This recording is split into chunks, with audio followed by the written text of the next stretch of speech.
नमस्ते। ज्वालामुखियों के देश से मैं हूं आपकी दोस्त और आज हम उस शक्ति की कहानी सुनेंगे जो हर कण में है, हर यज्ञ में है और आपके दिल में भी धड़कती है। क्या आपने कभी सोचा है कि जब आप यज्ञ में आहुति डालते हैं तो वो देवताओं तक कैसे पहुंचती है? कौन है वो रहस्यमयी डाकिया जो इंसानों की प्रार्थनाओं को सीधे स्वर्ग तक ले जाता है? वो कोई और नहीं, वो है अग्नि। आज हम पर्दा उठाएंगे ब्रह्मांड की सबसे प्राचीन और शक्तिशाली ज्वाला अग्निदेव के रहस्यों से। एक ऐसी शक्ति जो सिर्फ जलाती नहीं बल्कि जीवन भी देती है, जो सिर्फ विनाश नहीं बल्कि निर्माण भी करती है। ये कहानी है उस देव की जो देवताओं के मुख है, यज्ञ के प्राण है और हर इंसान के भीतर की ऊर्जा है। सोचिए, हजारों साल पहले जब हमारे ऋषि मुनि प्रकृति की शक्तियों से बात करते थे तो उनकी बातचीत का माध्यम कौन था? अग्नि।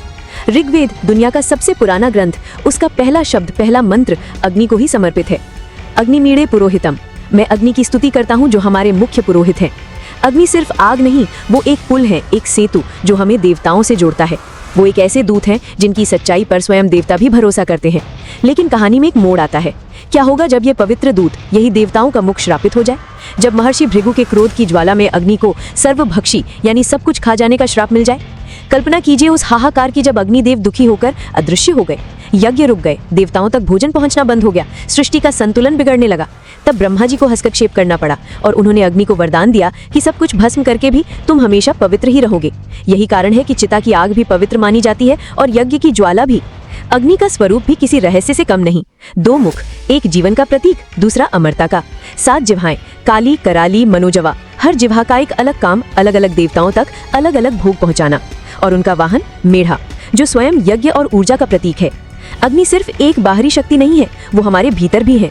हमारे पेट में जठराग्नि बनकर भोजन पचाती है, हमारे मन में ज्ञानाग्नि बनकर अज्ञान को जलाती है।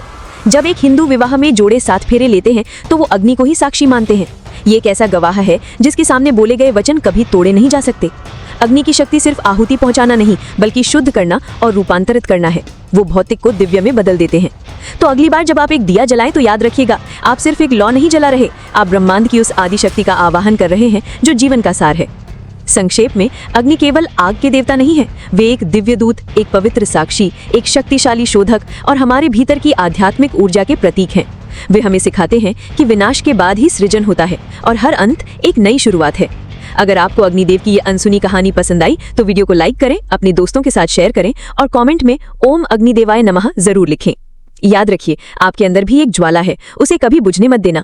अगली बार फिर मिलेंगे एक नई रहस्यमय कहानी के साथ। धन्यवाद।